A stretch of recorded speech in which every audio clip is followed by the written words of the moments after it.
Baik, Bismillahirrahmanirrahim. Assalamualaikum warahmatullahi taala wabarakatuh. Salam Waalaikumsalam. sejahtera dan selamat sore ya dari Jakarta bagi para pemirsa kita. Saya mencoba memahami apa yang terjadi di Rusia itu dari perspektif Putin ya. Hmm. Putin ini adalah seorang perwira KGB yang tumbuh ketika Rusia pada saat itu Uni Soviet menjadi suatu kekuatan global.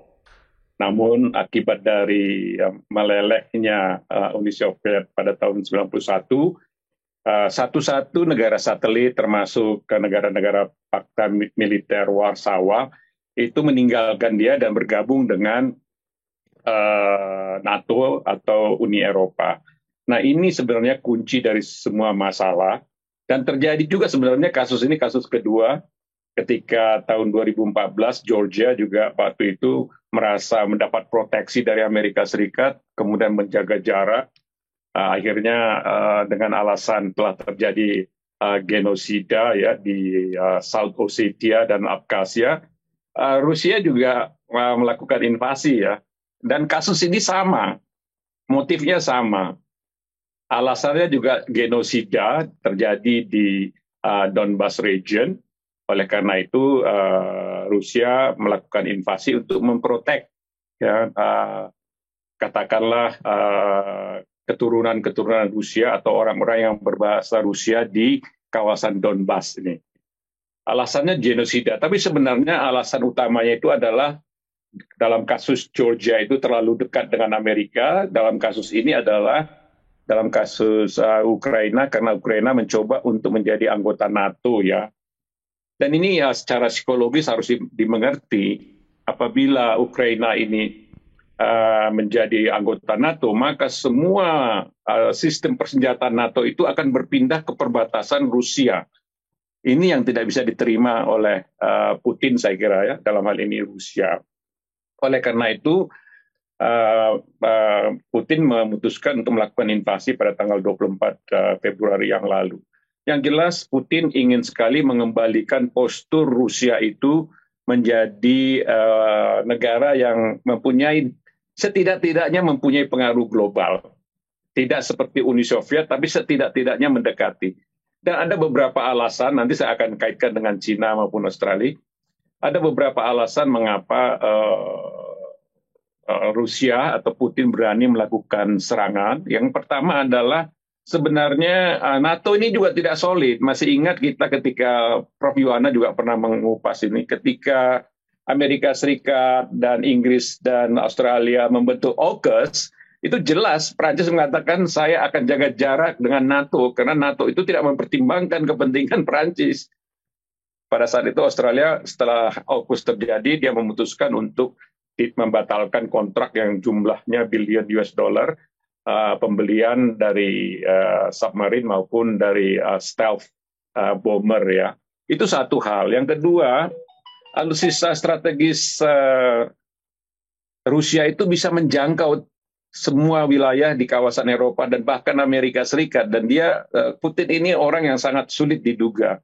Ketika dia mengatakan dia akan invasi itu dia nyatakan dengan jelas. Orang berpikir pada saat itu dia lagi bluffing, ternyata dia lakukan.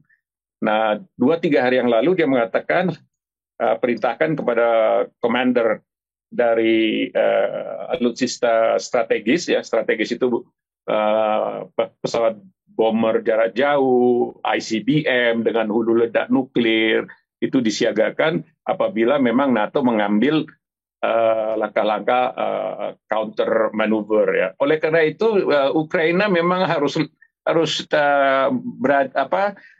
cerdik membaca keadaan.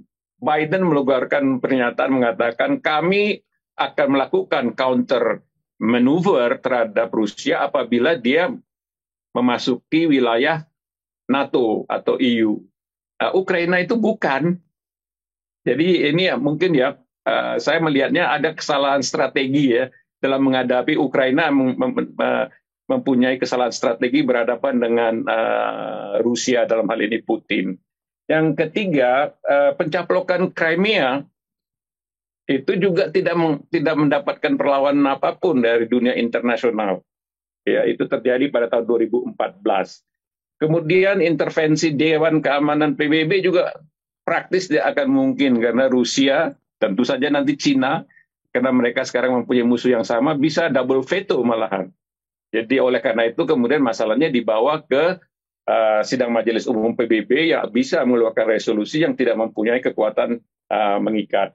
Yang keempat, jangan lupa juga kalau Amerika euforia dan negara-negara EU itu euforia bisa menerapkan sanksi pada Rusia termasuk para pejabatnya dalam hal ini Putin, Rusia akan menderita. Saya kira sama-sama menderita mereka nanti. Dan kita ingat tidak ada sanksi yang bisa menjatuhkan suatu pemerintah. Kita ingat Afghanistan, ya. Kita ingat Korea Utara. Itu negara-negara kecil yang bisa bertahan dengan sanksi. Iran misalnya, bahkan Iran itu GDP per kapitanya itu termasuk middle income country ya, walaupun sudah mengalami sepanjang sekali sanksi, apalagi sanksi melawan Rusia. Saya kira itu ya euforia lah, itu untuk keperluan domestic consumption negara-negara mereka termasuk Amerika Serikat. Dan jangan lupa 40% supply gas ke Eropa itu adalah milik Rusia ya. Jadi mereka juga akan sama-sama menderita. Oleh karena itu kalau menurut saya ya sanksi tidak akan menghentikan Rusia. Bahkan mungkin malah sama-sama self-inflicting kepada negara-negara yang melakukan itu. Tentu Indonesia memang diharapkan memberikan kecaman ya atau mengambil langkah-langkah, tapi saya tidak yakin Indonesia sebagai negara middle power bisa memberikan solusi ya, kecuali memang kalau kedua belah pihak di dalam diplomasi itu, apabila kedua belah pihak kita tawarkan dan menerima, kita bisa menjadi tuan rumah di mana mereka melakukan negosiasi untuk mencari solusi bagi konflik ini. Nah, Cina sendiri ini merupakan sebenarnya Rusia sedang memberikan pelajaran bagi China ya. Pelajarannya itu adalah might is right. Dampaknya nanti kepada kawasan kita malah justru berbahaya, dan secara diam-diam memang China juga sedang melakukan hal yang sama, misalnya mengambil alih pulau-pulau kecil yang berbatasan dengan Vietnam dan Filipina ya. Di Laut Cina Selatan. Jadi ya di Laut Cina Selatan ini dampaknya bisa saling might is right itu kalau diterjemahkan apa, Prof? Biar teman-teman tahu. Kalau saya kuat, terserah saya mau melakukan apa begitu. Mendisregard hukum internasional, piagam PBB, dan treaty-treaty internasional lainnya yang terkait dengan peace and security. Karena saya punya kekuatan, ini yang dilakukan oleh Rusia itu ini might is right. Kalau saya punya kekuatan, saya memonopoli kebenaran, dan ini bisa ditiru oleh China. Jadi apa yang terjadi di Ukraina itu menjadi inspirasi buat China, itu berbahaya sekali. Bisa terjadi. Karena apa? Karena ternyata tidak ada punishment ya dari international community.